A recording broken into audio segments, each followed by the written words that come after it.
بسم الله الرحمن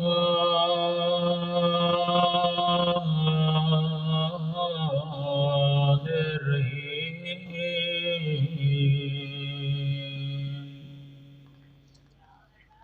الحمد لله رب العالمين الحمد لله كما هو أهله الصلاة والسلام على سيد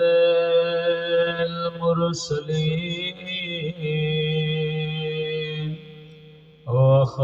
وخاتم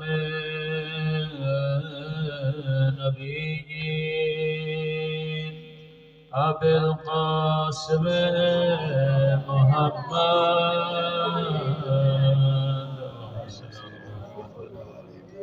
وعلى آله الطيبين الطاهرين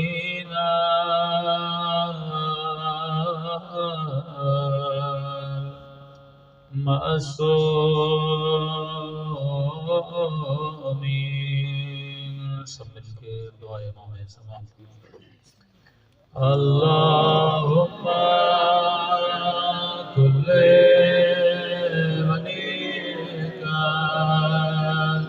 حجة ابن الحسن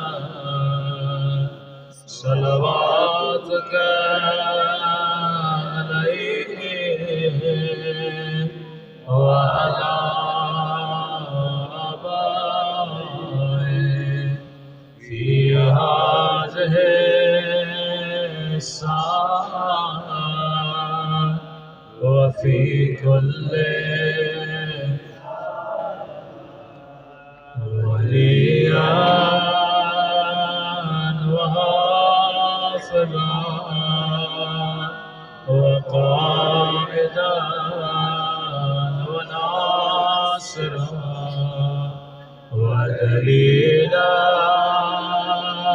وعينا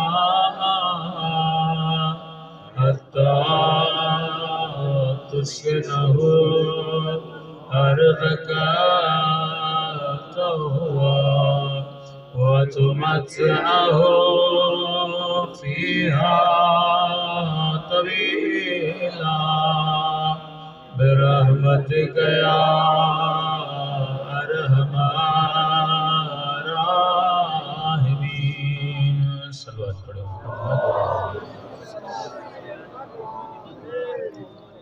بسم اللہ الرحمن الرحیم. رب اشرح لي صدری ويسر لي امری واحلل عقدۃ من لسانی یفقهوا قولی.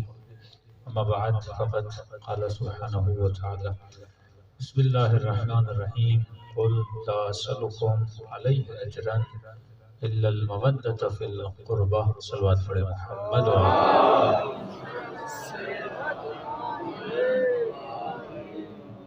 دعا ہے پروردگار عالم ہم سب کی عبادتوں کو اپنی بارگاہ میں قبول فرمائے اور جس مقصد زندگی کی خاطر یہ مجالس رکھی جاتی ہیں خدا اس مقصد میں بھی ہم سب کو کامیابی نصیب فرمائے. زندگی میں انسان کوئی بھی کام کرے وہ مقصد کے ساتھ. بے مقصد زندگی حیوان کی زندگی ہوتی ہے، انسان کی زندگی نہیں ہوتی. کہ مولا فرماتے ہیں کہ جس انسان کا آج اس کے کل سے بہتر نہ ہو اس پر اللہ کی اور علی کی لعنت ہے. آپ حیوانات کو دیکھتے ہیں، بکری کا جیسا آج ہے ویسا کل ہوتا ہے، مچھر کا جیسا آج ہے ویسا کل ہوتا ہے، مکھی کا جیسا آج ہے ویسا کل ہوتا ہے. فرمایا نہ تو مکھی ہے، نہ تو مچھر ہے، نہ تو گدھا ہے، تو انسان ہے۔ انسان کا کل اس کے آج سے بہتر ہوتا ہے۔ تو سوال یہ ہے کہ میرا آج اپنے کل سے کس چیز میں بہتر ہو؟ کیا مال میں بہتر ہو، شکل میں بہتر ہو، کہ مثلاً آج میری جیب میں 1000 ہے تو کل میری جیب میں 2 ہونے چاہیے، یا شکل میں بہتر ہو کہ مثلاً آج میرا رنگ کالا ہے، فیئر اینڈ لولی کریم لگا لوں تو کل سفید ہو جائے۔ فرمایا نہیں، یہ بہتری خدا نہیں چاہتا۔ بہتری کا مطلب یہ ہے کہ انسان جسم کو کتنا بھی کھلائے پلائے، یہ 25 سال کے بعد جسم بڑھتا نہیں ہے۔ آپ چھوٹے تھے، 15 کے ہوئے، 20 کے ہوئے، 25 کے جب ہو گئے تو جیسا قد اب آپ کا ہے اس سے آگے بڑھنے والا نہیں ہے۔ ایک ہفتہ کھا لیں قد وہی کا وہی رہے گا، پیٹ پھٹ تو سکتا ہے پر قد کبھی بڑھے گا نہیں۔ جتنا بڑھنا تھا بڑھ چکا، جو بال اگنے تھے اگ چکے، جیسے نقش بننے تھے اللہ نے بنا لیا۔ لیکن ایک چیز ہے جو کرو گے تو دن بدن بڑھے گی۔ کہ مولا وہ کیا ہے؟ فرمایا اے انسان اپنی عقل کو دن بدن تو بڑھا سکتا ہے۔ مثلاً آج پہلی کلاس، پھر دوسری کلاس، پھر تیسری کلاس، پھر چوتھی کلاس، یہ بچہ جو 5ویں کلاس میں ہے شکل سے پتہ نہیں لگتا یہ 5ویں کلاس میں۔ مثلاً ایک آدمی یہاں پہ BA، ایک MA، ایک ان پڑھ، تو جب چاروں لوگ بڑے ہوتے ہیں تو شکل پہ نہیں لکھا ہوتا یہ ڈاکٹر ہے۔ کہاں سے پتا چلتا ہے؟ جب اس کی جتنا علم حاصل کرتا ہے عقل اس کی اتنی موٹی ہوتی جاتی ہے۔ مولا فرماتے ہیں جب تک بندے کے پاس علم ہے کوئی بھی اسے گمراہ نہیں کر سکتا۔ ہم در اہل بیت پہ کیوں آتے ہیں؟ کیونکہ یہ وہ در ہے جو انسان کو علم عطا کرتا ہے۔ آپ بڑے خوش نصیب ہیں۔ اہل سنت میں پورے سال میں کتنی مجلسیں ہوتی ہیں؟ زیادہ سے زیادہ میرد میلاد النبی، شبہائے قدر، بہت زیادہ ہو گیا، بیچ میں 1-2 پروگرام اور ہو جاتے ہیں۔ لیکن آپ شیعوں کو اہل بیت کتنا علم دیتے ہیں مجلس عزا کے صدقے سے۔ محرم کے 10 دن آپ کو علم ملتا ہے، ایام سفر میں آپ کو علم ملتا ہے، ایام شہادت مولا علی میں آپ کو علم ملتا ہے، اور اس علم کے لیے آپ کوئی فیس بھی نہیں دیتے۔ خرچہ تو بانی مجلس کا ہوتا ہے، آپ تو فری میں آتے ہو، نیاز کھا کے بھی چلے جاتے ہو۔ مشہور ہے نا جہاں چاول کا دانہ وہاں آدمی کا آنا، تو جس مجلس میں دیکھے ہوں وہاں رش بھی زیادہ ہوتا ہے۔ تو یہ واحد مجلس ہے جہاں چاول بھی ملتے ہیں اور علم علی ابن ابی طالب بھی ملتا ہے۔ عظمت امام علی علیہ السلام بلند ترین صلوات۔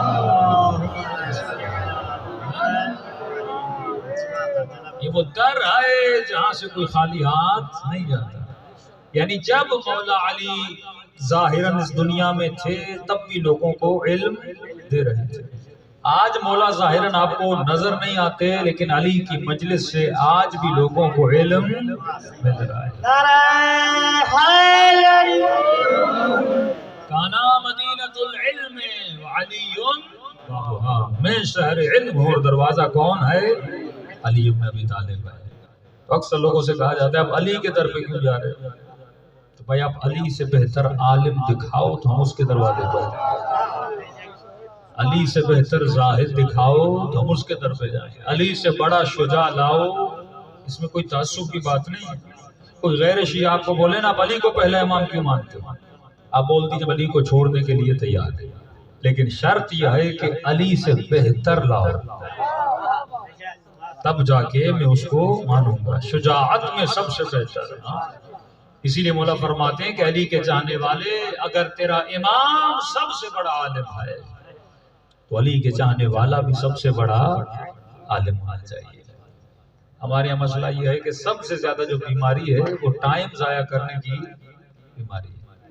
جس بھی گاؤں سے گزرتا ہوں ہوٹلیں ہی ہوٹلیں ہیں، ہوٹلیں ہی ہوٹلیں ہیں، 4-4 گھنٹے بندے ہوٹل پہ بیٹھے۔ اب پتہ نہیں ہوٹل پہ تفسیر قرآن پڑھ رہے ہیں، کیا ہو رہا ہے اس ہوٹل میں، کہ کائنات کا علم بانٹا جا رہا ہے۔ مولا فرماتی یہ انسان اپنا دشمن ہے۔ علی والا نہ دوسرے کا ٹائم ضائع کرتا ہے نہ اپنا ٹائم ضائع کرتا ہے۔ مولا کا سوال سنیے، امام نے کہا مومن یہ بتا انسان کا سب سے بڑا دشمن کون ہے؟ سب سے بڑا دشمن شیطان نہیں، نفس نہیں، مولا فرماتے ہیں انسان کا سب سے بڑا دشمن انسان کی اپنی جہالت ہے۔ جب تو جاہل ہوتا ہے ہر بندہ تجھے گمراہ کر سکتا ہے۔ مثال دوں، آپ سب کو پتا ہے کہ مولا حسین کی قبر کہاں ہے؟ کہاں پر ہے؟ کربلا پر ہے۔ مولا علی کی قبر کہاں ہے؟ نجف میں ہے۔ ایران کا مثلا ایک بادشاہ ہے شاہ عباس، آپ کو پتا ہے اس کی قبر کہاں ہے؟ کسی کو نہیں پتا شاہ عباس کی قبر کہاں ہے۔ اب مجھے پتا ہے کہ آپ کو پتا نہیں، یہاں سے میں آپ کی جہالت کا فائدہ اٹھاؤں گا۔ مجھے پتا ہے کہ آپ کو پتا نہیں کہ ایران کا ایک بادشاہ ہے اس کی قبر کہاں پر ہے۔ اب جو پتا میں دوں گا اس پتے پہ آپ چلو گے، کیونکہ آپ کو پتا نہیں۔ دیکھیے ایک بندے کو ایڈریس پتا نہیں ہوتی نا تو گوگل میپ جو بتاتا ہے بندہ اسی پہ چلتا رہتا ہے۔ اب وہ جہاں لے جائے میں وہاں پہ چلا جاؤں گا۔ تو یہ گوگل میپ کیا بنا؟ ہمارا امام ہے کہ جو راستہ یہ بتائے ہم اسی راستے پہ چلتے ہیں، کیونکہ ہمیں راستے کا پتہ نہیں۔ اب جو راستہ بتائے گا ہم اس راستے پہ چلیں گے۔ اب جب آپ کو پتہ نہیں اور مجھے پتا ہے کہ آپ کو پتہ نہیں، اب جو پتہ میں دوں گا اس پتے پہ پورا گاؤں چلنا شروع ہو جائے گا۔ اب میں نے کہا مثلا ایران کا بادشاہ ہے شاہ عباس، اس کی قبر ہے مثلا اصفہان میں۔ آپ سب نے کہہ دیا کہ مولانا تھے، سید تھے، مجلس میں آئے تھے اور ہمیں بتایا کہ اس کی قبر کہاں پر ہے؟ اصفہان میں۔ آپ ایران پہنچے اور ایرانیوں کو کہا کہ ہمیں شاہ عباس کی قبر دیکھنی ہے۔ ہاں بھائی کہاں جانا ہے؟ آپ نے کہا اصفہان جانا ہے۔ اس نے کہا اصفہان میں تو ہے نہیں۔ آپ نے کہا نہیں مولوی صاحب نے بتایا تھا۔ آپ ضد کرنے لگے، وہ کہنے لگا وہاں پر نہیں ہے۔ تو مطلب جب آپ کے پاس علم نہیں ہوتا، جو پتہ میں آپ کو دیتا ہوں آپ اسی پتے پہ چلتے ہو۔ لیکن آپ سب کو پتا ہے علی ابن ابی طالب کی قبر کہاں ہے؟ نجف اشرف میں ہے۔ اس منبر پر پاکستان کا سب سے بڑا عالم آ کر قسم بھی کھائے کہ علی کی قبر کربلا میں ہے، کوئی مانے گا؟ کون ہے جو آپ کو ماننے سے روک رہا ہے؟ یا آپ کا علم ہے۔ جب آپ کو پتا ہو کسی چیز کا دنیا کی کوئی طاقت آپ اس پتے سے ہٹا نہیں سکتی۔ جب آپ کو پتا چل گیا کہ علی خلیفہ بلا فصل ہے، اب دنیا کا کوئی مفتی بھی کوئی حدیث پڑھ کے آپ کے عقیدے کو خراب نہیں کر سکتا، کیونکہ آپ کو پتا چل گیا کہ خلیفہ بلا فصل کون ہے؟ امیر المومنین ہے۔ تبھی مولا فرماتے اے مومن اگر سلمان بننا ہے، امام زمان اپنے سپاہی کو فرماتا ہے مومن کب تک اپنی مجلسوں میں سلمان فارسی کے فضائل پڑھو گے؟ وہ دن کب آئے گا کہ جب تو خود سلمان فارسی بن جائے؟ وہ دن کب آئے گا کہ جب تو خود میثم تمار بن جائے؟ اتنی محبت مولا علی کو میثم سے کہ کھجوریں بیچتے ہیں اور علی اسی کے ریڑی پہ چلے جاتے ہیں اور میثم کے ساتھ بیٹھتے ہیں۔ میں آج کے جوان کو کہتا ہوں اگر میثم تمار بننا ہے تو میثم ایک دن بھی اپنے گھر میں بیکار نہیں بیٹھا تھا۔ اتنا پیسہ تھا، کھجوریں لیتا تھا، ریڑی پہ لگاتا تھا اور رزق حلال کی کمائی سے اپنا گھر چلاتا تھا۔ لیکن آج کتنے جوان ہیں جو کام نہیں کرتے، جن کو کام چور بولا جاتا ہے، انتظار میں کوئی سرکاری نوکری لگ جائے تو ہم کام کریں گے۔ ہاں وہ اتنے سال تم نے گزار دیے، اللہ نے ہاتھ دیے ہیں، پاؤں دیے ہیں، کنی مولانا جب تک وہ کام نہیں ملے گا تب تک میں کام نہیں کروں گا۔ مولا فرماتے کام بدنامی نہیں ہوتی، بندہ جو بھی کام کرے بس کام وہ ہو جس میں رزق حلال کمایا جائے۔ ایک چھوٹی سی ریڑی لگا سکتے ہو، ریڑی لگا دو، اللہ اسی میں کیا کرے گا؟ برکت عطا کرے گا۔ چھوٹا سا دکان کھول سکتے ہو، دکان کھولو، اللہ کیا کرے گا؟ برکت عطا کرے گا۔ سوال یہ ہے کہ تم محنت کر رہا ہے کہ نہیں کر رہا؟ لیس الانسان الا ما سعى، اللہ کہتا ہے میں برکت اسی کو دیتا ہوں جو اپنی زندگی میں محنت کرتا ہے، نکمے کو خدا کبھی برکت عطا نہیں کرتا۔ مولا فرماتے کسل اور کسلان، سست آدمی کبھی بھی اللہ کا اور اہل بیت کا دوست نہیں ہو سکتا. سست آدمی کا دوست ہوتا ہے شیطان. 24 گھنٹہ یہ شیطان اس کے ساتھ بیٹھا رہتا ہے. علی والا کبھی چپ نہیں بیٹھتا. صبح رزق حلال کی تلاش میں جاتا ہے، پھر مصلی عبادت پر آتا ہے، پھر رات کے اندھیرے میں ذکر اہل بیت سنتا ہے. صلوات پڑھے محمد والے. اب آپ ایسے محنتی بنیں گے تو پھر اہل بیت زندگیوں میں کرامات لاتے ہیں. تہران کا ایک تاجر کہتا میں بڑا محنتی تھا، دن رات محنت کر کے میں بزنس کرتا تھا. اب زندگی میں اتار چڑھاؤ تو آتا ہے انسان میں. آپ نے محنت کر کے کھیتی باڑی کی، اچانک طوفان آیا، سارے کھیت کیا ہو گئے؟ تباہ ہو گئے. ایسا بھی ہوتا ہے. اب بندہ جب کھیت تباہ ہوتے ہیں تو بڑا اللہ پہ ناراض ہوتا ہے. اے خدایا میں نے اتنی محنت کی میرے سارے کھیت جو تباہ ہو گئے. یہ نہیں سوچتا کہ ایک وقت وہ بھی تھا کہ جب تم نے محنت کم کی تھی پر اللہ نے دگنا کر کے عطا کیا تھا. اس وقت تو نے اعتراض نہیں کیا کہ خدا مجھے اتنا زیادہ کیوں دیا. کبھی زیادہ بھی دیتا ہے، کبھی کٹوتی بھی کر دیتا ہے. اللہ کہتا ہے نیک بندوں کی نشانی ہے جب میں زیادہ دوں تو میرا شکر کرتے ہیں، اور جب میں کم دیتا ہوں تو صبر کرتے ہیں، اور اسی صبر کے نتیجے میں بڑھا بڑھا کر ان کو عطا کرتا ہوں. تو یہ بھی کہتا ہے میں نے بڑی محنت کر کے بزنس کیا، لیکن اچانک بزنس میں نقصان ہوا. تقریباً کوئی پاکستانی آپ سمجھیں 15-20 کروڑ کا قرضی ہو گیا. اب شیعہ جب بھی پریشان ہوتا ہے تو کہاں جاتا ہے؟ در اہل بیت پہ جاتا ہے. یہی وہ وسیلے ہیں. یا وجیہا عند اللہ اشفعی لنا عند اللہ. اے وہ چہرے جو اللہ کی دربار میں بڑی عزت والے چہرے ہیں. کہتا ہے کچھ پیسے نہیں تھے، اتنے پیسے تھے میں نے ایک ریٹرن ٹکٹ لیا اور اپنے کھانے کے لیے کہ ایک دن مشہد رکوں گا. کوئی سمجھو پاکستانی 1-1.5 ہزار میں نے جیب میں رکھے، اس سے زیادہ کچھ بھی نہیں تھا. اب میں نے کہا جو ہے مجھے اس در سے ملے گا. کہتا ہے مشہد و رضا پہنچا امام رضا کی. زری مولا کی پکڑ کے اتنا رویا کہ مولا میں نے تو بڑی محنت کی، میں نے زندگی میں ایک لقمہ حرام کا نہیں کھایا، جنہیں محنت کر کے رزق حلال کمایا. ابھی بزنس میں نقصان ہوا، اس میں میرا قصور تو نہیں ہونا. روز دروازے پہ قرضی آتے ہیں، دروازہ کھٹکھٹاتے ہیں. اب شرم آتی ہے، میں دروازے پہ نہیں جاتا، بیوی دروازے پہ جاتی ہے. مولا کہاں اپنا سر چھپاؤں، کہاں جاؤں؟ کہتے بڑا شکوہ کیا امام رضا سے. وہاں سے واپس آیا، بھوک لگی کہ دوپہر کا کھانا کھاؤں.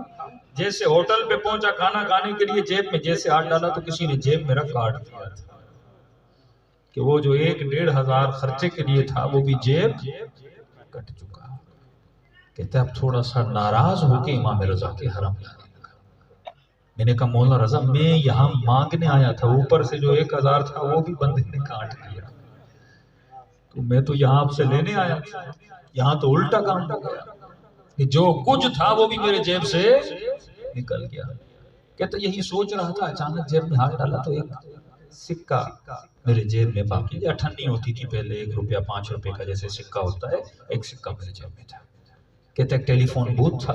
پہلے ایران میں اگر ٹیلی فون کرنی تھی تو وہ سکہ ڈالتے تھے اور آپ ٹیلی فون میں لاتے تھے. ایسا ہی ذہن میں خیال ہے کہ کھانے کے لیے کچھ نہیں، واپسی کے لیے کچھ بھی نہیں، جو پیسے تھے سارے چوری ہو گئے.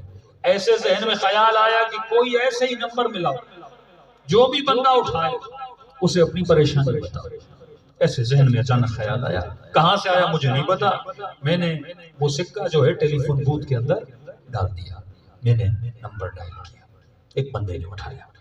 جی بولیے. میں نے کہا میں ہوں امام رضا کا زائر، تہران سے آیا ہوں، مسئلہ تھا اسی لیے امام رضا کے پاس آیا. واپسی کے پیسے میرے جیب میں تھے اور جیسے حرم سے نکلا کسی نے میرے جیب کو کاٹ لیا. اپنے کھانے کے لیے کچھ ہے نہ واپسی کے لیے کچھ ہے. تو اگر آپ مولا رضا کے ظاہر کو مدد کر سکتے ہیں تو آپ نے مدد کی. انہوں نے کہا آپ کہاں پہ کھڑے ہیں؟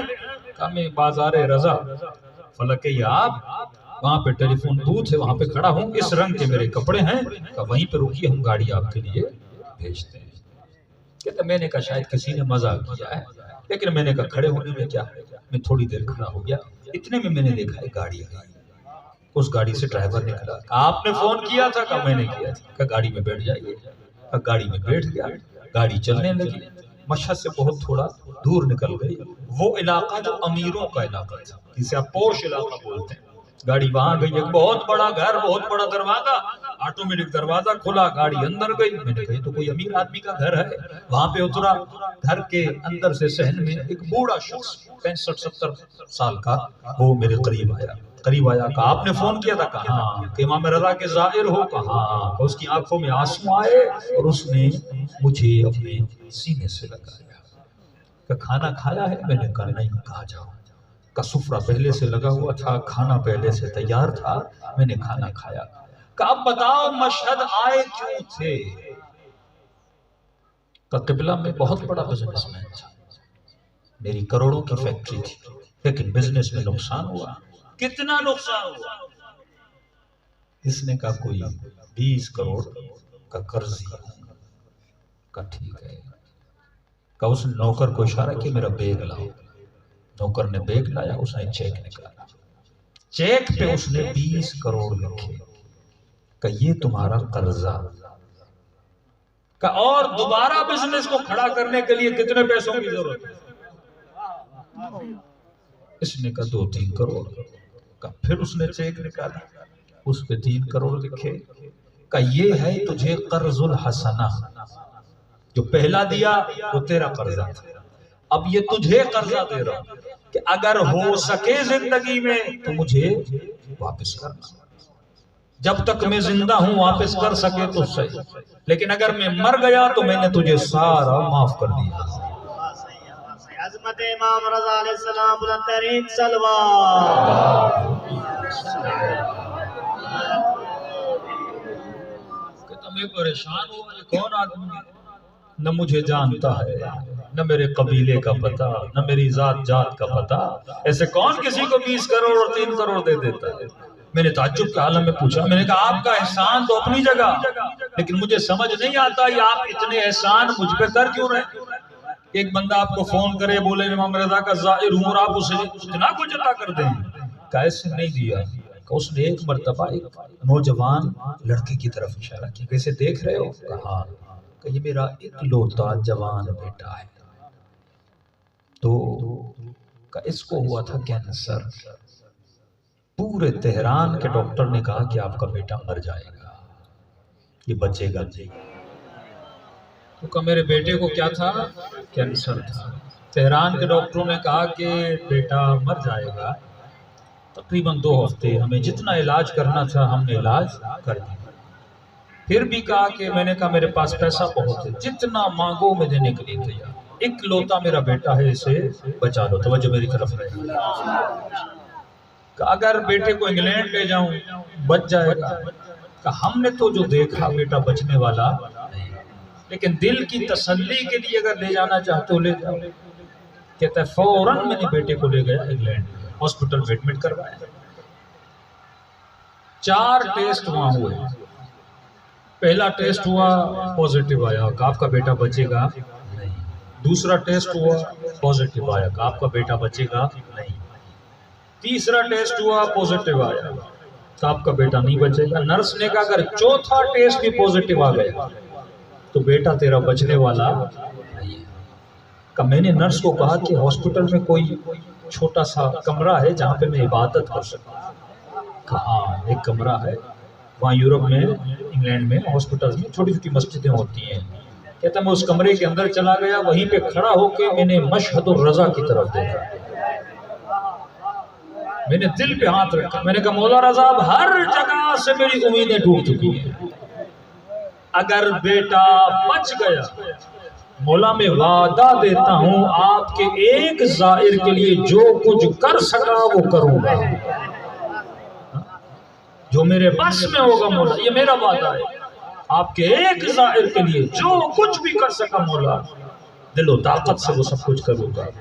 کہ یہ کہہ کر کے رویا، رونے کے بعد 2 رکعت نماز پڑھی، میں باہر آیا، دور سے دیکھا کہ نرس کے چہرے پہ خوشی ہے، دوڑی دوڑی آئی، کہہ رہی پتہ نہیں یہ کیسے ممکن ہوا، لیکن چوتھا ٹیسٹ جو ہے وہ نیگیٹو آ گیا۔ عظمت امام رضا علیہ السلام بآواز بلند تر صلوات۔ کہ اب ڈاکٹر نے کہا ہم دوبارہ سے سارے ٹیسٹ کریں، کیونکہ ہمیں تعجب ہے کہ یہ ٹیسٹ کس طرح نیگیٹو آ گیا. کا عالم تعجب یہ تھا. پھر پہلا ٹیسٹ، پھر دوسرا ٹیسٹ، پھر تیسرا ٹیسٹ، سارے کے سارے ٹیسٹ صحیح آ گئے. ڈاکٹر کہنے لگے جو انگریز تھے یہ کسی معجزے سے کم نہیں. میں نے کہا میرے بیٹے کے لیے کوئی دوائی تو دو گا، آپ کے بیٹے کو کچھ ہوا ہی نہیں تو ہم دوائی کیا دیں گے؟ یا اس میں کوئی مسئلہ تھا یا ہماری مشینیں خراب ہیں. تو پہلے آیا تو ٹیسٹ پوزیٹیو تھے، اب سارے ٹیسٹ کیا ہو گئے؟ نیگیٹو ہو گئے. کہ لے جاؤ ایران اپنے بیٹے کو، بیٹا ٹھیک ہو گیا. کہ پھر تسلی دل کے لیے میں تہران آیا، پھر سے میں نے سارے ٹیسٹ ریپیٹ کیے. ایرانی ڈاکٹر بھی پریشان تھے کہ یہ بیٹا تو بیمار گیا تھا، اچانک ٹھیک کیسے ہو گیا؟ میں نے کہا جس نے ٹھیک کرنا تھا اس نے ٹھیک کر دیا.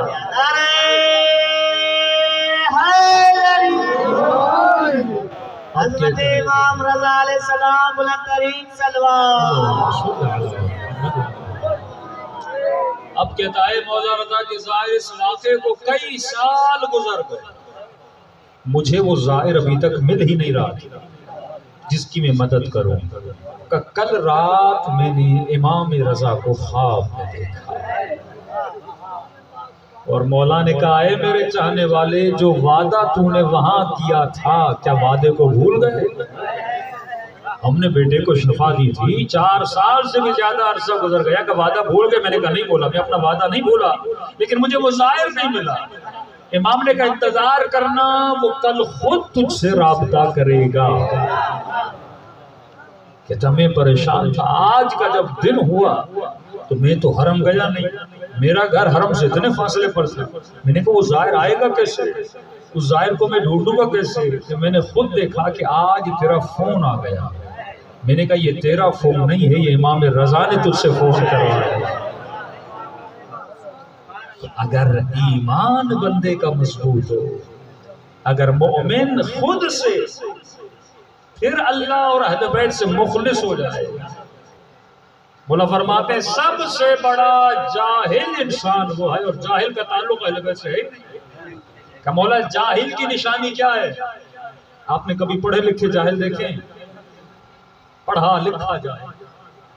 مولا فرماتے ہیں سب سے بڑا جاہل وہ ہے جو اپنے علم پہ عمل نہیں کرتا. مثلاً آپ ڈاکٹر کے پاس گئے، آپ نے کہا ڈاکٹر صاحب مجھے کھانسی بہت ہوتی ہے. ڈاکٹر نے کہا سگریٹ پیتے ہو؟ آپ نے کہا ہاں. کہ سگریٹ بڑا خطرناک ہے، کینسر ہوتا ہے، آج کے بعد سگریٹ نہیں پینا ورنہ ٹی بی ہو جائے گی. آپ نے کہا ٹھیک ہے ڈاکٹر صاحب، میں آج کے بعد سگریٹ کو منہ بھی نہیں لگاؤں گا. اور 1 مہینہ گزرا، گاؤں میں کسی کی شادی تھی اور آپ نے دیکھا اسی شادی میں وہ ڈاکٹر آیا ہوا اور آپ نے دیکھا ڈاکٹر سگریٹ پہ سگریٹ پیے جا رہا ہے. مطلب جو اپنے علم پہ عمل نہ کرے وہ سب سے بڑا جاہل ہے. کہ آپ کو کہے کہ سگریٹ نہ پیو اور خود پیتا رہے، اسے کہتے ہیں پڑھا لکھا جاہل. یہ قیامت میں بڑے جوتے کھائے گا. جسے علم ہو پر اپنے علم پہ عمل نہ کرے.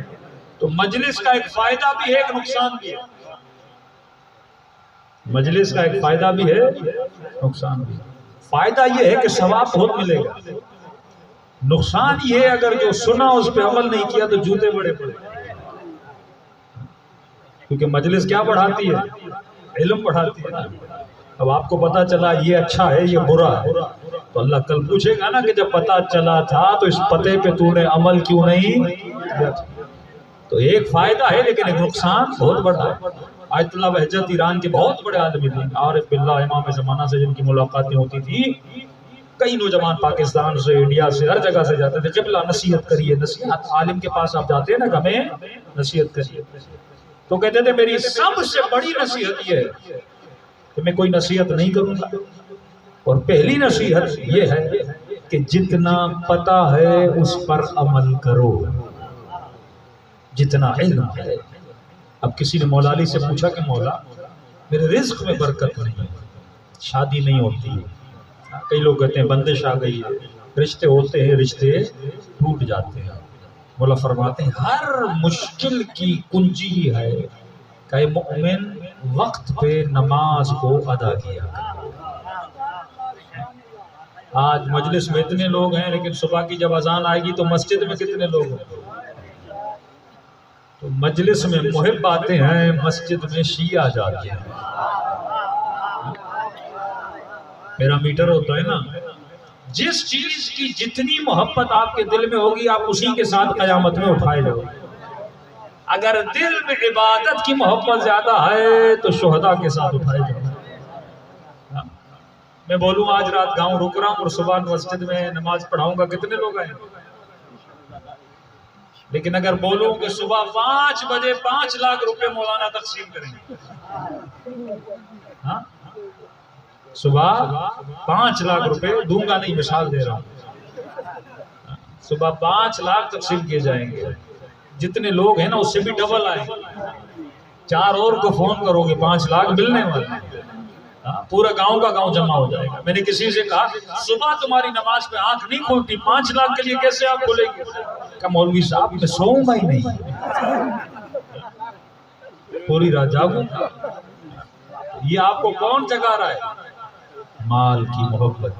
نماز نہیں جگاتے، مال کی محبت جگاتے. اصل یہ ہے کہ دل میں کس چیز کی محبت زیادہ ہے. یہ دل ہے جو قیامت میں فیصلہ کرے.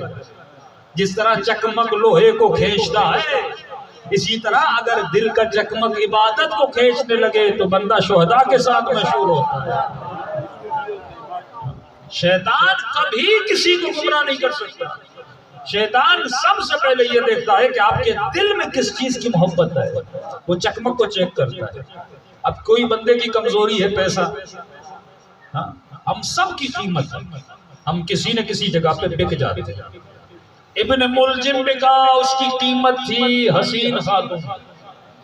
جب اس نے حسن کو دیکھا اس کا پاؤں پھسل گیا. ابن سعد بکا، اس کی قیمت تھی حکومت اور تخت. کہ آپ کو بولا جائے سندھ کا وزیر اعلیٰ بناتے ہیں، یہ کام کر دو. اب دیکھیں کون پھسلتا ہے. کسی کو بولا جائے گا آپ کو 2 لاکھ دیں گے، آپ بولو گے نہیں. 3 بولو گے نہیں. 4 بولو گے نہیں. 5 پہ آدمی پھسل جائے گا. ہر کسی کی قیمت ہے. بچہ ہے نا، اس کی قیمت کھلونا ہے. تھوڑا جوان ہوگا موٹر بائک، تھوڑا اور بڑا ہوگا گاڑی، تھوڑا اور جوانی آئے گی ایک عورت، ایک لڑکی، اس کی قیمت ہے. ہر بندہ کہیں نہ کہیں پہ کیا ہوتا ہے؟ بکتا ہے. مولا فرماتے ہیں علی والا کہیں نہیں بکتا، وہ صرف اللہ کی دربار میں بکتا ہے. عظمت فاطمہ زہرا بعد بلند ترین سلمان. تو مجلس میں آ کر آپ کو یہ سمجھنا ہے کہ میری قیمت کیا ہے، میری کمزوری کیا ہے. کسی مومن نے کہا مولانا امام زمانہ جب آئیں گے تو مجھے کیا بولیں گے؟ میں نے کہا امام تمہاری کمزوری کو دیکھیں. کئی لوگ ہیں جو ایک سگریٹ پہ بک جاتے ہیں، کئی لوگ ہیں جو تھوڑی سی چرس پہ بک جاتے ہیں. ہر بندے کی کمزوری ہوتی ہے. سوال یہ ہے کہ شیطان نے تمہارے اندر تمہاری کمزوری کیا بنائی؟ جو اپنی کمزوریوں کا مالک بن جائے پھر وہ علی کا شیعہ بن جاتا ہے. امام نے کہا مومن اگر دنیا اور آخرت میں نجات چاہتے ہو، اب بہجت فرماتا اگر مال چاہیے نماز پڑھو، اولاد چاہیے نماز پڑھو، امام زمانہ کی زیارت کرنی ہے نماز پڑھو، قبر میں نور چاہیے نماز پڑھو. کبھی سوچا آپ نے کہ شیطان آپ کو مجلس میں آنے سے بھی نہیں روکتا؟ میں 1.5 گھنٹہ پڑھوں وہاں بیٹھے رہیں گے. کئی شہروں میں پورے دن کا جلسہ ہوتا ہے، 8 گھنٹے مومنین مجلس سنتے رہتے ہیں، لیکن شیطان 17 منٹ کی نماز سے روکتا ہے. 2 گھنٹہ ہوٹل پہ بیٹھنے سے نہیں روکتا. 3 گھنٹہ جلوس میں جانے سے نہیں روکتا. کبھی سوچو تو صحیح اس نماز میں ایسا ہے کیا؟ کسی نے امام سے پوچھا مولا یہ شیطان ہر جگہ ہمیں جانے دیتا ہے لیکن مصلی عبادت پہ آنے نہیں دیتا. امام فرماتے اسے پتا ہے اگر تو مصلی پہ چلا گیا تو ہر گناہ سے دور ہو جائے گا. امام زمانہ بعد بلند ترین سلمان. اب دوسرا سوال یہ کہ جب ہمیں پتا ہے پھر بھی ہم نماز پڑھتے کیوں نہیں؟ اس کی وجہ ہے کیونکہ جب تک کسی چیز کی اہمیت کا پتہ نہ ہو بندہ اسے انجام نہیں دیتا. میں آپ کو بتاؤں ایک میرے پاس شربت ہے، اگر اسے پیو گے تو بوڑھا جوان ہو جائے گا، یہاں رش لگ جائے گا. مولانا میری داڑھی کے بال سفید ہے، کمر میں درد. یہ شربت تو جی کیسا شربت ہے. اور بھی شربتیں آپ بہت خریدتے ہیں. بندے کو جب افادیت کا پتہ چلے تو دن رات اس شربت کے پیچھے ہوتا ہے. جب آدمی کو پتا چلے نا یہ نماز ہے کیا، کہ امام حسین کہتے ہیں عباس لشکر یزید کو کہو حسین کو ایک رات کی مہلت دے دیں. کیا کرنا اس ایک رات میں؟ کہا اللہ کی عبادت کر. مولا زین العابدین کا لقب کیا ہے؟ زین العابدین، عبادت کرنے والوں کی زینت. میں سمت عمار، ابو ذر غفاری، مالک اشتر، یا عابد و زاہد کیوں بنے؟ کیونکہ ان کو پتا تھا کہ اللہ نے اس چیز میں رکھا کیا ہے. اب آپ کو خلاصتاً بتاؤں ربط مصیبت نماز کی افادیت. 17 منٹ 17 رکعتیں ہے کیا نماز؟ ہم پڑھیں کیوں؟ جب خدا غنی ہے، غنی مطلب امیر ہے. اب جو امیر ہے وہ غریب تو ہے نہیں کہ اسے میری نماز کی ضرورت ہے، اسے میرے روزے کی ضرورت ہے. اللہ کو ملتا کیا ہے جب میں 8 گھنٹے بھوکھا رہوں؟ اللہ کو میری بھوک سے خوشی کیوں ملتی ہے؟ فرمایا نہیں، اس میں بہت بڑا فلسفہ ہے. پہلا فلسفہ فرمایا خدا نخواستہ اگر تمہاری بیٹی بیمار ہو جائے، خدا نخواستہ، اور ڈاکٹر کہے اس کے علاج میں 40 لاکھ روپئے لگنے، آپ وہ غریب کھیتی باڑی کرتے ہو، آپ کے پاس پیسے نہیں، آپ کو پتا چلا آپ کے گاؤں میں ایک وڈیرا ہے، امیر آدمی ہے، آپ اس کے پاس گئے. ایک ہوتا ہے سخی، ایک ہوتا ہے کریم. سخی سخاوت کرتا ہے پر دشمن کو نہیں دیتا. کریم وہ ہے جو اپنے کو بھی دیتا ہے، دشمن کو بھی دیتا ہے. اللہ کریم ہے. جب وہ بارش برساتا ہے تو بادلوں کو یہ نہیں بولتا کہ صرف نمازیوں کے گھر پہ برسنا، نہیں، بیچ میں علی والے کا گھر ہوگا، یزیدی کا گھر والا کہے گا سب پہ بسو کیونکہ میں کیا ہوں؟ کریم. کریم سب کو دیتا ہے. اللہ رحمان بھی ہے، اللہ رحیم بھی ہے.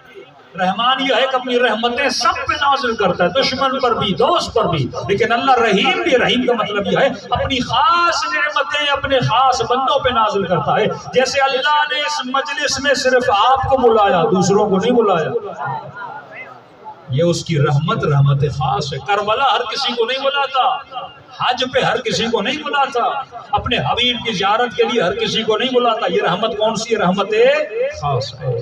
اب پتا چلا گاؤں میں کریم ہے، آپ اس کریم کے پاس کہ آپ نے کہا بیٹی بیمار ہے، 40 لاکھ روپے کا خرچہ ہے. اس نے آپ کو 40 لاکھ دے دیے، جب کو اس کو پتا بھی ہے کہ آپ اسے واپس نہیں کر سکتے. بیٹی کا علاج کروا، بیٹی ٹھیک ہو گئی. اب مولا فرماتے ہیں احسان کا بدلہ چکانے کے 2 راستے ہیں. ایک راستہ تو یہ ہے کہ جس سے پیسے لیے ہیں اس کو پیسے واپس کرو. مثلا آپ نے مجھ سے 10,000 دیے، 10,000 بھی دو، پلس میں کیک بھی لے جاؤ، تھوڑا فروٹ بھی لے جاؤ کہ آپ کا شکریہ، آپ میری مشکل وقت میں کام آئے. ایک تو راستہ یہ ہے. اب یہ غریب ہے، اس کے پاس 40 لاکھ تو ہے نہیں، یہ اس کا شکریہ ادا کرے تو کیسے کرے؟ دوسرا راستہ یہ ہے کہ آپ اسے بولو بھائی میں غریب ہوں، میں کچھ دے نہیں سکتا، لیکن آپ جو بولو میں کرنے کے لیے تیار ہوں. بولو تو آپ کی کھیتی باڑی کروں، بولو تو آپ کے گھر کا نوکر بن جاؤں، بولو تو آپ کے حیوانوں کی صفائی کروں، جو بولو. اب مولا فرماتے ہیں اے مومن خدا ہے کریم، یہ سوچو کہ رب نے تجھ پہ کتنے احسان کیے. اس نے بولنے کے لیے تجھے زبان دی، اس نے دیکھنے کے لیے تجھے آنکھیں دی، اس نے چبانے کے لیے تجھے دانت دیے. 32 دانت اللہ نے دیے ہیں. ایک دانت بھی نکل جائے تو حیدرآباد میں جا کے علاج کروا، پتا چلے خرچہ کتنا ہے. نقلی دانت کا 25 سے 40 ہزار لیتے ہیں. اللہ نے فری میں تجھے 32 دانت دے دی. 1 روپیہ بھی خدا نے تجھ سے نہیں لیا. آنکھیں اللہ نے تجھے عطا کی ہیں. نقلی بال لگاؤ تو پتا چلے کتنا خرچہ. تو نواز شریف نے لگائے کہ نہیں لگائے؟ عمران خان نے لگائے کہ نہیں لگائے؟ سب کے سروں پہ نقلی بال، لاکھوں روپیہ خرچ کیا ہے، لیکن اللہ نے تجھے اصلی بال دیے ہیں. اس نے 1 روپیہ تجھ سے نہیں لیا. زمینداری کرتے ہو، ایک دانہ زمین میں ڈالتے ہو، پانی بھی اس کا، ہوا بھی اس کی، سورج بھی اس کا، مٹی بھی اس کی. جس ہاتھ سے ڈال رہے ہو وہ ہاتھ بھی اس نے عطا کیے. جس وجود سے ہل چلاتے ہو وہ سب کچھ بھی کس نے دیا ہے؟ اس نے دیا. جو ٹریکٹر چلا رہے ہو وہ لوہے سے بنا، لوہا بھی کس نے دیا؟ اللہ نے دیا. زمین سے نکلا نا لوہا، شیشہ، یہ سارے. پیٹرول سے چل رہا ہے، پیٹرول کس نے دیا؟ اللہ نے. ہر شے اللہ نے تجھے فری میں دی، بدن سے لے کر، دانت سے لے کر، آنکھوں سے لے کر. اور اتنا کریم ہے تو زمین میں 1 دانہ ڈالتا ہے وہ کئی دانے بنا کے زمین سے باہر نکالتا ہے. امام زمانہ باوازِ بلند ترین سرور. اللہم صلی اللہ علیہ وسلم. کہ کتنا کریم ہے تیرا رب، اس نے تجھے کیا کچھ نہیں دیا، تو منہ میں لقمہ ڈالتا ہے وہ پیٹ میں جاتا ہے۔ اب اللہ نے پیٹ کو بتایا اس سے خون بننا ہے، اس سے گوشت بننا ہے، اس سے چربی بننی ہے، اس سے کھال بننی ہے، یہ سب کچھ کس کی نعمتیں ہیں؟ پروردگار عالم کی۔ کبھی ہاسپٹل تو جا تجھے پتا چلے اللہ نے کتنی نعمتوں سے تجھے نوازا ہے۔ پوری جوانی گھٹنے چلاتا رہا، آج کل لوہے کے گھٹنے ڈل رہے ہیں لوگوں کو۔ ہاں اللہ نے نیچرل تجھے چیزیں دی ہیں۔ فرمایا مومن یا تو یہ ہے جو 40 لاکھ دے اسے واپس کر، اگر واپس نہیں کر سکتا دوسرا راستہ یہ ہے تو اس مالک کو بول کہ جو تو بولے گا میں کرنے کے لیے تیار ہوں۔ کہ مومن جو کچھ اللہ نے تجھے دیا تیرے پاس اتنی طاقت نہیں، وہ سب کچھ تو اللہ کو کیا کرے؟ واپس کرے۔ کرونا کا موسم تھا نا، ہاسپٹل میں آکسیجن لگاتے ہیں، ایک دن کے ہزاروں لیتے ہیں، یہاں پہ فری میں اتنی آکسیجن لے رہے ہو، اللہ نے کبھی تم سے پیسے دیے؟ کبھی نہیں دیے۔ کہ مومن سب سے بڑی نعمت اس نے تجھے انسان بنایا، اس سے بڑی نعمت اس نے تجھے علی والا بنایا، اس سے بڑی نعمت اس نے تجھے حسین کا عزادار بنایا، اس سے بڑی نعمت رات کے اس پہر میں اس نے تجھے فرش عزائے حسین پہ بلایا۔ اب یہاں تو یہ ہے جو کچھ اس نے دیا تو اسے واپس کرے کہ مولا ہم جو کچھ اس نے دیا واپس کر نہیں سکتے۔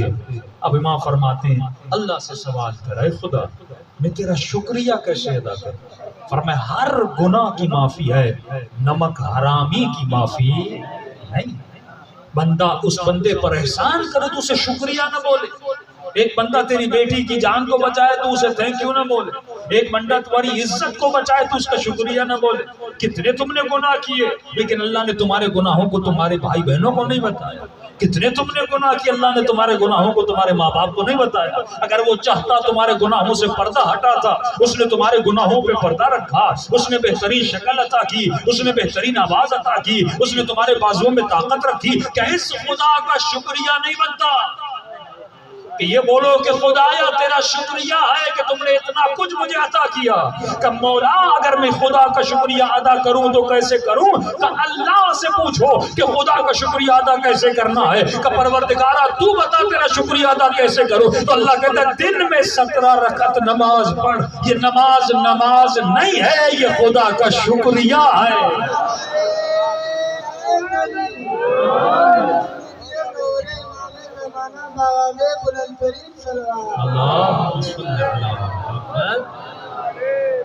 تو یہ جو آپ سجدہ دیتے ہو، نماز پڑھتے ہو، یہ کیا ہے؟ اللہ کا شکریہ ہے کہ دن میں اللہ کو بولتے ہو صبح سویرے 2 رکعت نماز پڑھتا ہے خدا تیرا شکریہ، رات کو سویا پھر تو نے زندگی دی میں صبح اٹھا، پھر کھیتی باڑی دکان پہ کام کے لیے جاتے ہو، پھر وہ دوپہر کو بلاتا ہے میرا شکریہ ادا کر، اے خدا تم نے دن بھر میرا کاروبار اچھا چلائی، گھاسیں چلی، میرے بدن چل رہا ہے۔ تبھی جتنے بھی آپ کے آیت اللہ العظمیٰ ہیں مراجع ہیں، سب کی عمریں 99 سال 100 سال 88 سال، اور پاکستان میں عمریں کتنی ہیں؟ 50 سال 60 سال 65 سال، اٹیک ہوا بندہ مر گیا۔ یہ عمر نہیں ہے علی والے، علی والے کے لیے اللہ نے لمبی عمریں رکھی کہ جتنی عبادت کرے، جتنی مجلسیں سنے، جتنی مجلسیں پڑھے، اتنا ثواب کما کر آخرت میں جائے۔ آخرت کا بینک بیلنس اس کا بھرا ہوا ہونا چاہیے۔ لیکن مومن 40 سال میں مر جاتے ہیں، 50 سال میں، کیوں؟ کیونکہ خدا کا شکریہ ادا نہیں کرتے۔ اللہ کہتا ہے ان شکرتم لازیدنکم وان کفرتم وان عذابی لشدید، اے میرے بندے اگر میرا شکریہ ادا کرو گے میں بڑھا بڑھا کر دوں گا، لیکن اگر کفران نعمت کرو گے تو اللہ کا عذاب بڑا شدید ہے۔ معصومہ بی بی فرماتی ہیں کہ من استخف بصلاتہ، جو اپنی نماز کو چھوٹا سمجھے، خفیف سمجھے، اسے کبھی قیامت میں اہل بیت کی شفاعت نصیب نہیں ہوتی۔ صلوات پڑھے محمد وعلی محمد۔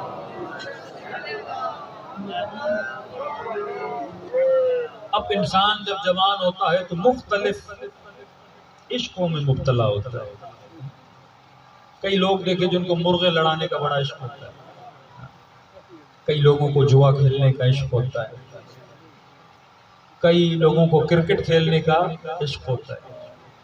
تو اکثر لوگ کہتے ہیں کہ مولانا ہم نے سنا کہ مولا علی کو پاؤں میں تیر لگا تھا، اور مولا جب نماز پڑھ رہے تھے تو پاؤں سے تیر نکالا گیا اور علی کو پتہ ہی نہیں چلا۔ یہ کیسے ممکن ہے؟ میں نے کبھی دیکھا کسی کو کرکٹ کا جنون ہوتا ہے، دن بھر کرکٹ کھیلتا رہتا ہے، والی بال کھیلتے رہتے ہیں، گھٹنے زخمی ہو جاتے ہیں، پنڈلیاں زخمی ہو جاتی ہیں، بندے کو پتہ ہی نہیں لگتا۔ کیوں پتہ نہیں لگتا؟ کیونکہ جس چیز کا جنون ہو اس میں زخموں کا پتہ نہیں لگتا۔ جس چیز کا عشق ہو بندہ جب وہ کرتا ہے تو انسان کو پتہ نہیں لگتا۔ تو علی کو عشق نماز، عشق عبادت پروردگار عالم تھا۔ یہ وہ عشق ہے جو اہل بیت آپ کو عطا کرنا چاہتے ہیں۔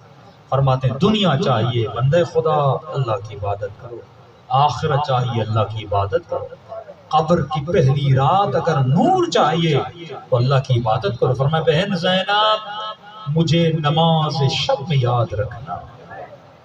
ہاں امام حسین فرما رہے سیدہ زینب کو کہ مولا کو ضرورت ہے بی بی یاد کرے؟ نہیں، آپ کے لیے میرے لیے۔ چھوٹے سے بچے ہیں جناب مسلم کے، چھوٹے سے بچے، ظالم گلا کاٹنا چاہتا ہے لیکن فرماتے ہیں ظالم ہمیں اتنی مہلت تو ہم 2 رکعت نماز پڑھتے ہیں۔ یہ ہے عشق پروردگار عالم۔ خدا آپ سب کو مشہد اور رضا کی زیارت نصیب کرے۔ وہاں پہ ایک مسجد ہے، نام ہے مسجد گوہر شاد۔ گوہر شاد ایک خاتون تھی ہندوستان کی رہنے والی، بہت امیر خاتون تھی۔ جب ایران آئیں تو انہوں نے، مولا رضا کا حرم بہت چھوٹا تھا، حرم کے باہر لوگ ایک بڑی جگہ تھی جہاں پہ لوگ کچرا رکھتے تھے۔ اس خاتون کے اللہ نے مال دیا، دولت دی، عقل بھی دی، شعور بھی دیا۔ اس نے کہا مر جاؤں گی پیسہ لے جا کر کیا کروں؟ تو اس نے کہا اس کچرے کو ہٹایا جائے اور میں یہاں پہ بہت بڑی مسجد بناؤں، جس مسجد کو امام رضا کے حرم سے ملاؤں، تاکہ جب تک نمازی نماز پڑھتے رہیں تب تک مجھے ثواب ملتا ہے۔ آج بھی مسجد گوہر شاد میں جو بندہ نماز پڑھے ثواب خانوں میں گوہر شاد کو ملتا ہے۔ آئی مزدور بلائے، مشہد کے جتنے مزدور تھے مزدوروں کو جمع کیا، ڈیلی مزدور کام کرتے تھے، کھدائی ہوتی تھی، بہت بڑی مسجد بنائی انہوں نے۔ مزدوروں میں ایک جوان مزدور تھا، 20 22 23 سال، اور جوانی آپ کو پتا ہے جوانی میں شہوت کا بھوت انسان پہ سوار ہوتا ہے، شادی کا بھوت انسان پہ سوار ہوتا ہے۔ تو بس کہتا ہے میری شادی ہو گئی تو مجھے دنیا بھی مل گئی آخرت بھی مل گئی۔ جب شادی ہو جاتی ہے تو کہتا ہے دنیا بھی گئی آخرت بھی گئی۔ عقل مند انسان شادی بھی کرے تو اچھی جگہ سے کرے، شادی شہوت کے لیے نہ کرے۔ فرمایا 2 لوگ ہیں، علماء فرماتے جب شادی کرنے جاؤ تو یہ مت سوچو بیوی لینے جا رہے، 2 نیت ہے، ایک بندہ بیوی لینے کی نیت کرے کہ شادی اس نیت سے کرو کہ اپنے بچوں کی ماں کو ڈھونڈنے جا رہا ہوں، یہ نیت الگ ہے۔ مطلب ایسی خاتون جس سے ایسے بچے پیدا ہوں جن کی میں تربیت کروں اور پھر مولا علی کو بول سکوں مولا میں نے ایسے بچے بنائے۔ لیکن صرف شہوت کو بجھانے کے لیے بندہ شادی کرے پھر سر پیٹتا رہے گا، اخلاق نہ دیکھے، کردار نہ دیکھے، رفتار نہ دیکھے، روز گھر میں جھگڑے ہوں گے، پھر بولے گا کاش میں کبھی شادی کرتا ہی نہیں۔ یہ جوان تھا، خانوں میں گور شاد، عمر کی زیادہ تھی، تقریباً 35 36 سال کی عمر، لیکن اللہ نے اچھی شکل دی تھی، اچھی شکل و صورت والی تھی۔ تو جب یہ مزدور کام کرتے تھے یہ دیکھنے جاتی تھی کہ مزدور صحیح کام کر رہے ہیں کہ نہیں کر رہے۔ ایک مزدور کی نگاہ ان کے چہرے پر پڑی، فارسی میں کہتے ہیں ایک دل نہ 100 دل، یہ ان کا عاشق ہو گیا۔ اس نے کام پہ آنا چھوڑ دیا، 1 دن 2 دن 1 ہفتہ، اگلے دن جب خانوں میں غور شاد دیکھا ایک مزدور نہیں، یہ جوان مزدور تھا۔ خیریت پوچھی بیمار ہو گیا کیا ہوا، مدد کریں تیمارداری کریں، کہ پتہ نہیں ہمیں بھی نہیں پتا 1 ہفتے سے نہیں آیا۔ اس کے گھر پیغام بھجوایا، پتہ چلا ایک بوڑھی خاتون ہے اس کا اکلوتا بیٹا ہے، کہ اس کو کوئی اور بیماری ہو گئی، کہ کون سی بیماری، کہ یہ آپ کے عشق میں بیمار ہو، اتنا سمجھا رہی ہوں کام پہ جاؤ کام پہ جاؤ، کہہ رہے نہیں، یا میرا رشتہ لے کر جاؤ یا پوری زندگی گھر میں گزارو۔ اب بوڑھی ماں بیچاری کرے تو کیا کرے، ان نوجوان بچے والدین کو بلیک میل کرتے ہیں نا، شادی کروا ورنہ خودکشی کر دیں گے، شادی کروا ورنہ یہ کر دیں گے۔ اس نے بلیک میل کرنا شروع کیا، جب تک میرا رشتہ، تو غریب آدمی، وہ اتنی امیر خاتون، تو مزدور آدمی، وہ تجھ سے شادی کرے گی کیوں کرے گی، کہ مجھے نہیں پتا، اگر یہ مجھے نہیں ملی تو میں اپنی جان گنوا دوں گا۔ بوڑھی ماں پریشان کہ رہی آپ سمجھا کہ میں کروں تو کیا کروں، میں بہت شرمسار ہوں، نہ کھانا کھا رہا ہے نہ صحیح سے پانی، کچھ بھی نہیں، گھر پہ پڑا ہوا بیمار ہو گیا۔ اب خانوں میں گوہر شاد تھی علی کی ماننے والی، علی والا جواب بھی دیتا ہے تو صحیح جواب دیتا ہے۔ مثلاً آپ کو پتا چلے نا ایک مومن ایک عشق میں گرفتار ہے، اس کو ہدایت کیسے دینی ہے، عقل مند بندے کا عقل نہ ہو تو کچھ بھی نہیں۔ اس نے کہا ٹھیک ہے میں شادی کرنے کے لیے تیار ہوں، لیکن میری ایک شرط اگر پوری کرے تو میں شادی کرنے کے لیے تیار ہوں۔ اگر کسی خاتون کو پتا چلے ایک جوان مجھے پسند کرتا ہے تو شرط بھی تو ایسی ہونی چاہیے نا۔ ہمارے شرطیں کیا ہوتی ہیں؟ گاڑی ہے کہ نہیں، گھر ہے کہ نہیں، زمین کتنی ہے۔ اور آج کل جب وجود میں عقل نہ ہو تو سادہ سادہ سی باتوں پہ لوگ پگھل جاتے ہیں۔ ایک خاتون نے کہا مولانا ایک لڑکا مجھے بہت پسند کرتا ہے، میں شادی کروں کہ نہیں کروں؟ میں نے کہا کتنا پسند کرتا ہے؟ کہ مولانا اس نے خط لکھا ہے اگر تو بولو تو میں آسمان سے ستارے لاؤں، اگر تو بولو تو میں آسمان سے چاند توڑ کے لاؤں۔ میں نے کہا کائنات نے اس سے بڑا جھوٹا نہیں دیکھا۔ میں نے کہا آج تک کون ستارے لایا؟ ستارہ لائے گا تو مر جائے گا، اتنا بڑا ہے۔ آج تک کس نے آسمان سے چاند لایا؟ لیکن جب عقل بندے میں نہ ہو تو بندہ چھوٹی چھوٹی باتوں پہ کیا ہو جاتا ہے، پگھل جاتا ہے۔ میں جان دینے کے لیے تیار ہوں۔ بھائی جو تیرے لیے جان دے اس کی قیمت نہیں ہے، یہ بولے کہ میں خدا پر جان قربان کرنے کے لیے تیار ہوں۔ حبیب ابن مظاہر بنے، حسین پہ جان دینے کے لیے تیار ہو جائے۔ خانم گورشاد نے کوئی دنیا کی شرط نہیں رکھی، اللہ نے اس کو دنیا بہت دی تھی۔ خانم گورشاد نے کہا میں شادی کروں گی لیکن ایک شرط ہے۔ کون سی شرط؟ کہ اگر 40 راتیں نماز تہجد پڑھے۔ تہجد کا نام بھی سنا ہے کہ نہیں؟ ایک ہے واجب نماز، ایک ہے نماز تہجد۔ عارف بننا ہے، مولا حسین کی زیارت خواب میں کرنی ہے، رسول خدا کی زیارت خواب میں کرنی ہے، نماز شب پڑھو۔ قبر کی پہلی رات نرمی چاہیے، نور چاہیے، نماز شب پڑھو۔ 11 رکعت نماز ہے رات کے اندھیرے میں، صبح کی نماز سے پہلے پڑھی جاتی ہے، رسول خدا پڑھتے تھے۔ وہاں کوئی امام نہیں جس نے، ہر امام پہ یہ نماز واجب تھی، ہم پہ نہیں ہے لیکن اماموں پہ نماز واجب تھی۔ نماز شب پڑھو۔ ماں گئی، بیٹے کو کا کام ہو گیا تھا لیکن ایک شرط رکھی ہے۔ اب اس بیچارے نے سمجھا کہ مجھے پتا ہے کوئی بڑی شرط رکھی ہوگی جو پوری نہ کر سکوں۔ کہ نہیں کوئی بڑی شرط نہیں ہے۔ اس نے کہا 40 راتیں نماز تہجد پڑھے، نماز شب پڑھے۔ کہ بس کہ ٹھیک ہے 40 تو کیا میں 1000 راتیں پڑھنے کے لیے تیار، بس میری شادی ہو جائے مجھ سے۔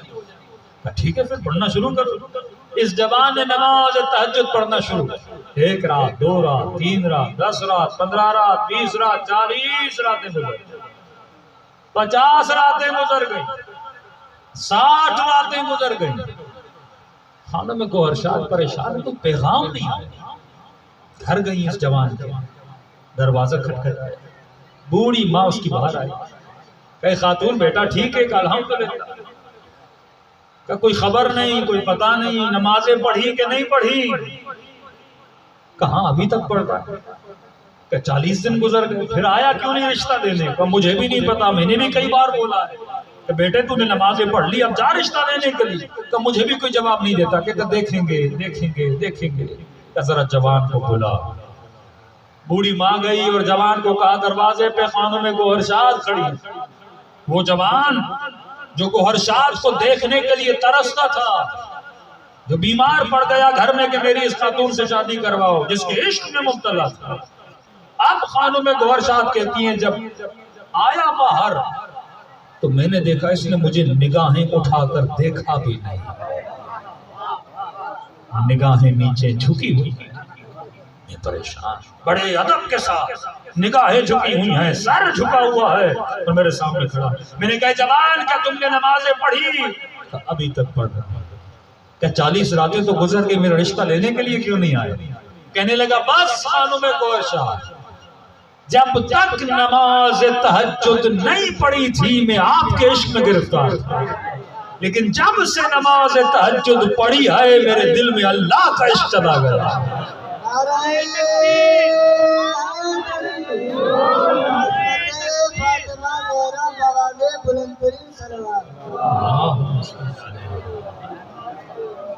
یہ عشق وہ کیمیا ہے جو خدا ہر مومن کے دل میں اتارے.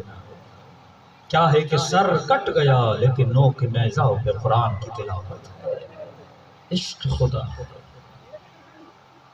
اے مومن جب تک اپنی محبتوں کو قربان نہ کرے، اصل یہ محبت قربان کرے. مال کی محبت ہے، اللہ خمس کو واجب کرتا ہے تاکہ دیکھوں اس میں میری محبت زیادہ ہے یا مال کی زیادہ ہے. بندہ کرکٹ کھیلے، ٹی وی پر بیٹھے، ڈرامہ چلتا ہے، اچانک اذان کی آواز آتی ہے، اللہ اکبر. اللہ چیک کرتا ہے ڈرامے سے زیادہ پیار ہے رب سے زیادہ پیار ہے. بندہ سفرے پر بیٹھا ہے، سامنے مرغی، چرگا، شرگا، کڑھائی، رمضان کا مہینہ، بندہ روزے کی حالت میں. اللہ چیک کرتا ہے پیٹو ہے یا رب سے زیادہ محبت ہے. جب تک تو خود اپنی محبتوں کو قربان نہ کرے. یہ رب کی ٹریننگ ہے. کربلا میں ہر شے قربان. تصور تو کرے وہ کون سی ماں ہے جو اپنے 14 سال کے بچے کو قربان کرے. ہم کریں گے؟ 14 سال ابھی صحیح سے داڑھی بھی نہیں آئی تھی حضرت قاسم کے منہ پر، لیکن ماں نے کہا میرے لال کل مجھے شرمندہ نہیں کرنا کہ کل کو یہ بولے یہ ماں کے دودھ کا اثر ہے. کسی نے کہا نا کہ قاسم کی ماں کو قاسم سے محبت نہیں تھی. میں نے کہا کیوں؟ کہ کون سی ماں ہے جو اپنے بیٹے کو کربلا کے میدان میں بھیجے؟ میں نے کہا یہ قاسم کی ماں سے پوچھو، جواب آئے گا مجھے قاسم سے محبت تھی پر خدا سے عشق تھا. عشق پہ ہر شے قربان کی جاتی ہے. علی اکبر جیسا بیٹا خدا نے حسین کو دیا. ملتا ابن زیاد کا دربار ہے، کٹی ہوئی گردنیں سامنے پڑی ہوئی ہیں. ملعون کھانا کھا رہا تھا. معصوم کا حکم ہے بھوکے کے سامنے کھانا نہ کھایا کرو. اگر کوئی روزے دار ہے اس کے سامنے کھانا نہ کھایا کرو، مکروہ ہے. بھوکے کو بھوک لگتی ہے. یہ بیویاں پیدل چل کے آئی تھی، کئی دنوں سے قیدی بیویوں نے کچھ کھایا نہیں تھا. ان قیدی بیویوں کے سامنے سفرے پہ بیٹھ کے لقمے چبا رہا تھا اور ہاتھ میں چھڑی تھی. ایک ایک کٹی ہوئی گردن کی طرف اشارہ کر رہا تھا. یہ کس کا سر ہے؟ کسی نے کہا یہ عباس کا سر ہے. کہا یہ دو کس کے سر ہیں؟ کہا یہ اون و محمد کے سر ہے، سیدہ زینب کے بیٹوں کے سر. کہا یہ کس کا سر ہے؟ کہا یہ قاسم کا سر ہے. کہتے ایک مرتبہ اس کی ایک سر پہ نگاہ پڑی اور غور سے دیکھنے لگا. کہا یہ سر کس کا ہے؟ کہا کہ امیر یہ حسین کا بیٹا تھا علی اکبر، اس کا سر ہے. کہا اس نے وہیں پہ کھانا چھوڑا. کہا تجھے کس نے کہا تھا کہ حسین کو قتل کرو؟ کہا امیر آپ نے حکم دیا تھا حسین کو قتل کرنا ہے. کہا خدا کی قسم اگر مجھے پتا ہوتا اکبر جیسا جوان بیٹا ہے، اتنا خوبصورت بیٹا ہے، میں کبھی نہ کہتا حسین کو قتل کرو. امیر کیوں؟ کہ جس کا اتنا خوبصورت بیٹا اسے مارنے کی ضرورت نہیں ہے، وہ بیٹے کی کٹی ہوئی گردن دیکھ کے خود ہی دنیا سے چلا جاتا ہے. یہ وہ کریم اہل بیت کا دروازہ ہے. فرمایا قیامت کے دن ہر آنکھ روتی ہے لیکن دو آنکھیں کبھی نہیں روتی. ایک وہ آنکھ جو حسین کے غم میں روئے، ایک وہ آنکھ جو اپنے گناہوں پہ روئے. یہ راتیں ہیں غم کی راتیں ہیں. ایسے کہوں کہ ان دنوں کے بعد اہل بیت کے گھرانے میں مصیبت کے دن شروع ہو گئے. تو معصوم فرماتے ہیں شیعہ وہی ہوتا ہے جو ہمارے غم میں غمگین ہوتا ہے. پیاری روایت. فرمایا ابھی ذاکر نے مصائب پڑھے نہیں، تو رویا نہیں، تم سب کے سروں کے پیچھے میری دادی زہرا کھڑی ہو جاتی ہے اور دعا کے لیے ہاتھوں کو بلند کر دیا، اے خدا یہ میرے حسین کا زادہ ہے، میں زہرا اس سے راضی ہوں، تو بھی اے خدا اس سے راضی ہو جا. دلوں کو کربلا لے کر چلے. مولا حسین کو سلام کرے. ایک ظاہر نے امام سے کہا مولا میں آپ کی زیارت کرنا چاہتا ہوں لیکن کر نہیں پا رہا، پیسے نہیں میرے پاس. کہیں ایسا نہ ہو میں مر جاؤں اور ملائک کہے کہ تجھے شرم نہیں آتی تو حسین کی ایک زیارت کر کے نہیں آیا. امام نے کہا اے مومن گھبرانے کی ضرورت نہیں، جب بھی دل کرے حسین کی زیارت کر، سینے پہ ہاتھ رکھا کرو اور مجھ غریب حسین کو ایک سلام دیا کرو. کہ مولا ثواب مل جائے گا کہ نہیں؟ ایک نشانی ہے۔ مولا کون سی؟ کہ جب سلام کرو اگر نہ چاہتے ہوئے اگر آنسوں سے آنسو نکل آئے تو یہ مت سمجھنا یہ تیرے آنسو ہیں، یہ حسین نے تیرے سلام کا جواب دیا ہے۔ قلوب کو، دلوں کو کربلا کی طرف متوجہ کرے۔ جسے سلام آتا ہے سلام پڑھے، جسے نہیں آتا لفظ حسین تو سب کو تو کم از کم مولا حسین کا نام سب مل کے لیجیے، تاکہ آج کی مجلس سے ثواب زیارت حسین لے کر ہم اٹھیں سب مل کر۔ السلام علی الحسین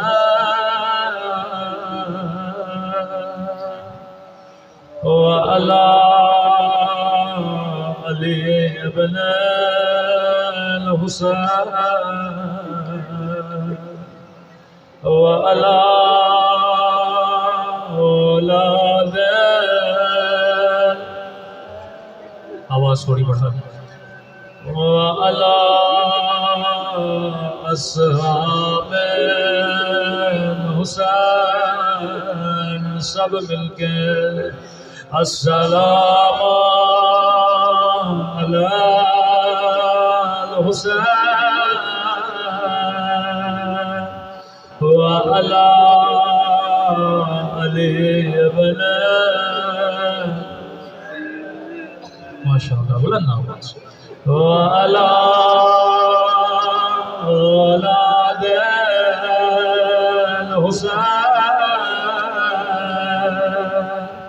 وعلی اصحاب، میرا سلام ہو زینب کی لٹی ہوئی چادر پہ،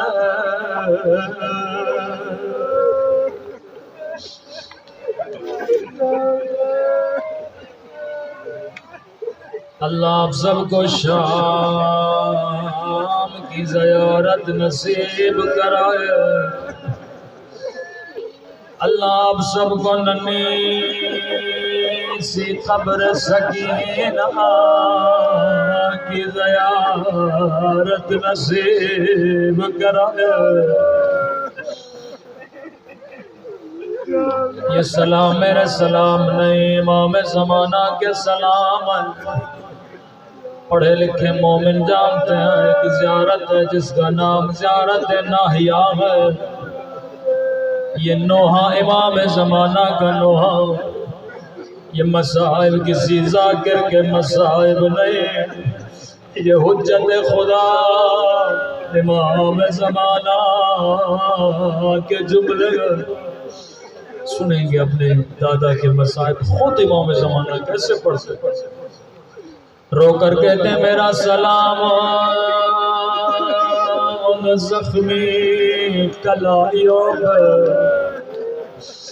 جن کو پس گردان باندھ گیا تھا۔ فرمایا عائشیو جب بھی آنکھوں میں آنسو اپنے لیے دعا پہلے نہ کرنا، میرے ظہور کی دعا کرنا۔ روکے کا مولا خدا کو کون سا واسطہ دوں کہ جب بھی دعا کرو اللہ کو تو واسطہ دیا کرو۔ مولا کون سے واسطے رو کر کا ایک خدا کو میری پھپھی زینب کا واسطہ دیا کرو، دوسرا خدا کو میری ننھی سی سکینہ کا واسطہ دیا کرو۔ اللہ یہ واسطے کبھی رد نہیں کرتا۔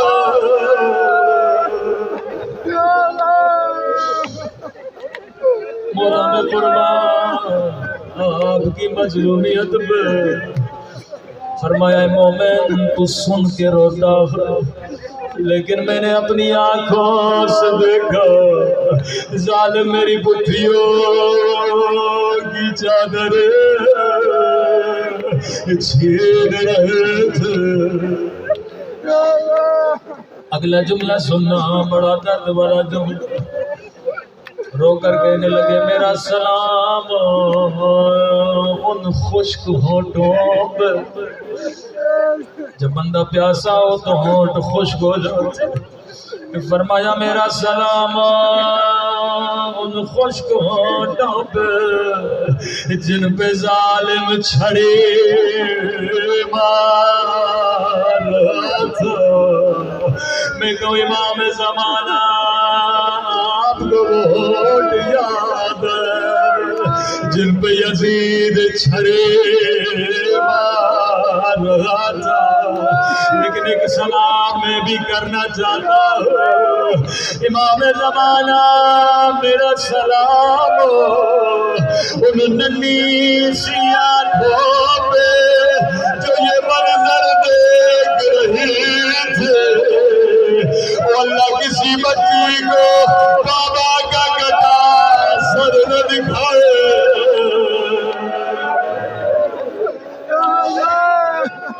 اللہ کسی بچی کو یتیم نہ بنائے.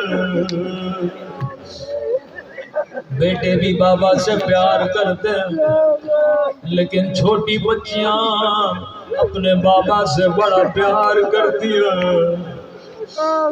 کسی نے پوچھا مولا سجاد سب سے زیادہ آپ کہاں روئے؟ رو کر کہتے تھے شام شام شام. مجھے نہیں پتا آپ میں سے کون شام گیا ہے کون شام نہیں گیا، لیکن میں ایک بار شام گیا ہوں. میں نے رو کر کہا بی بی زینب آج بھی کوئی شریف شام کے بازار سے نہیں گزر سکتا. مجھے نہیں پتا علی کی بیٹی شام کی بازار سے کیسے گزرے. مولا شام کہا شام شام نے مجھے خون رلا. مولا شام ایسا کون سا مقام تھا جہاں آپ خون روئے؟ رو کر کہنے لگے ایک رسی تھی جس نے سجاد کو بڑا رلایا. مولا کون سی رسی تھی؟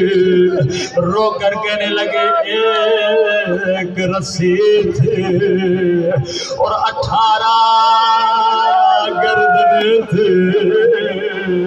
عزادار کسی کا قد بڑا کسی کا قد چھوٹا. فرمایا جب میں کمر کو سیدھا کرتا تھا باقر کی آواز آتی تھی بابا میرا گلا گھٹ رہا ہے. سکینہ کی آواز آتی تھی بھیا میرا گلا گھٹ رہا ہے. پورے سفر میں میری کمر جھکی رہی. دربار یزید اتنے میں یزید اپنے تخت میں بیٹھ. اللہ جانے شمر لعین یزید کے کانوں میں کیا کیا. اس لعین نے پہلے قیدی بیویوں پہ نکل یزید تو اندھا ہو جاتا علی کی بیٹیوں کو نہ دیکھتا. پہلا سوال کیا حسین کی 4 سالہ بچی کہاں ہے؟ شمر نے سکینہ کی طرف اشارہ. ملوں نے کہا بچی بتا تیرا نام کیا ہے؟ اب روایت پہ غور کیجئے گا بڑے سخت جملے ذرا میری طرف دیکھیے. ملوں نے کہا بچی بتا تیرا نام کیا ہے؟ راوی کہتا ہے بچی کے ہونٹ ہلے پر آواز نہیں نکلے. دوبارہ کا بتا تیرا نام کیا ہے؟ کا ہونٹ ہلے پر آواز نہیں نکلے. تیسری مرتبہ کا میں تجھ سے پوچھ رہا ہوں مجھے جواب کیوں نہیں دیتے؟ امام سجاد کی دکھ بھری آواز آئے معلوم بچی بتا تو رہی ہے لیکن گردن کی رسی بڑی تنگ ہے. بچی کی آواز کیسے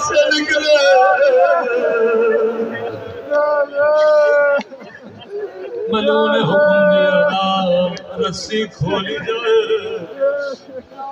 رسی کھولی گئی، دھیمی سی آواز آئی میرا نام سکینہ ہے۔ ملو نے کہا بچی تجھے لگتا ہے تو نے کئی دنوں سے کھانا نہیں کھایا۔ امام نے کہا سکینہ جواب دے کہ قیامت کے دن یہ نہ کہ ہم نے پوچھا تھا پر بچی نے بتایا نہیں تھا۔ کہ ملو دیکھ بھی رہا ہے پوچھ بھی رہا ہے، میں نے کئی دنوں سے کچھ نہیں کھایا، کہ میرے قریب آ میں تجھے کھجور دوں گا۔ بولو فرماتے ننے ننے قدم اٹھائے، بچی قریب گئے، ملو نے حکم دیا تشت بلایا جائے۔ فرمایا عرب تشت میں کھجور رکھتے تھے، تشت میں کپڑا تھا، بچی کو جیسے تشت دیا بچی نے کپڑا ہٹایا۔ اللہ یہ منظر کسی بچی کو نہ دکھائے، بچی نے کیا دیکھا ایک کٹی ہوئی گردن، سر کو سینے سے لگا، وہ میرے غریب بابا، وہ میرے 3 دن کے پیاسے بابا، بابا شبر نے مجھے تموتے مارے، وہ بابا ظالم نے مجھے نازیانے مارے۔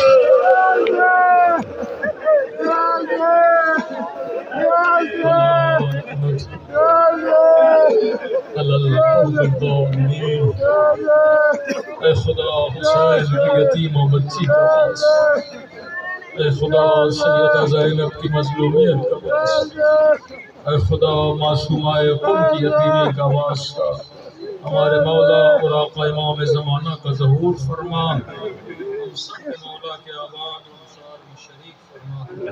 اے خدا جو مانگا نہیں مانگا اپنے خزانے قدرت سے ہم سب کو عطا فرما، بالاخص بانیان مجلس کے درجات کو بلند فرما، ان کے مرحومین کے درجات کو بلند فرما۔